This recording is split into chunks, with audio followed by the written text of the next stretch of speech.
आज प्रधानमंत्री जींकर 127तम मन की बात कार्यक्रम शिखरचंडी मंडल अंतर्गत 188 नंबर बूथ रे सुना जाइछि। एही कार्यक्रम रे भुवनेश्वर नॉर्थ रो मन की बात कार्यक्रम रो कोऑर्डिनेटर श्री नवघन बेहरा एवं आरएसएस रो वरिष्ठ कर्मी श्री अलेख महांती विशिष्ट अतिथि भाव में जोगदे कार्यक्रम को सफल करथिले। एही कार्यक्रम रे 25 रु अधिक स्थानीय नागरिक युवक युवती उत्साह सहित अंशग्रहण करथिले। प्रधानमंत्री वार्ता शुणी उपस्थित समस्ते अत्यंत उत्साहित होते। विशेषकर ओडिशा रे कोरापुट जिले में कॉफी चाषर प्रोत्साहन उपर प्रधानमंत्री कथा समस्त को अत्यंत भल लगी।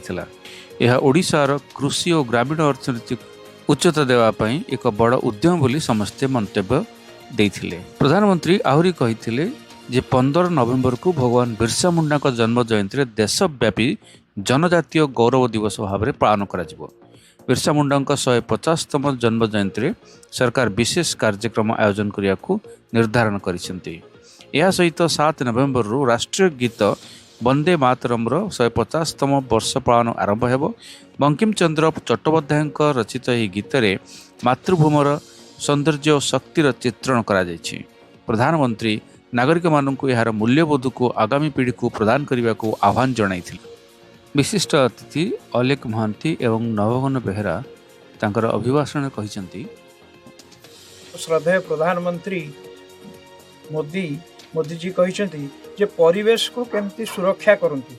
परिवेश ने हमर माँ के नाम एक पेड़ जेमती समस्ते गोटे गोटे गछ निज माँ ना रे लगेबे एवं समुद्र कूल जो जंगल वृद्धि पाई सेगुड़ी जमती क्षय न करेंगे आ संस्कृत भाषा को जमती अभिवृद्धि करेंगे एवं सरदार पटेल जी आम भारत उप प्रधानमंत्री एवं होम मिनिस्टर थे तांकर जयंती को अक्टोबर 31 रे धूमधाम रे पालन करेंगे एवं कोरापुटर कॉफी जो आमर ओडिशार ताकू केमती बहुल प्रचार और प्रसार करेंगे एवं आम भारतर जो कुकुर माने अच्छी जो देशी कुकुर प्रजाति एमान को केमती ट्रेनिंग देकर सीआरपीएफ और बीएसएफ माने अभूतपूर्व सफलता हासिल करछंती ता विषय में कहले एवं आम देशर जो ऐक्यता बंकिम चंद्र चट्टोपाध्याय लिखिथिले 1875 मसीह वंदे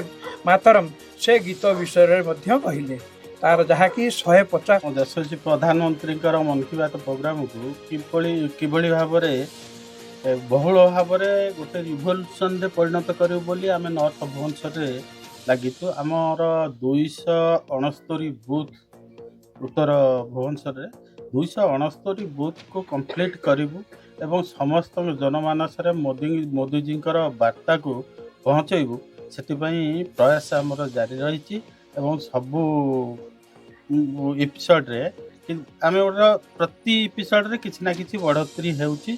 एई आगामी 2 मास भितर आम प्रत्येक बूथ स्तर रे को बहुल भाव में आउ समस्तंकर गोटे पॉपुलर प्रोग्राम रे परिणत करू बोली आम चेष्टा करूँ।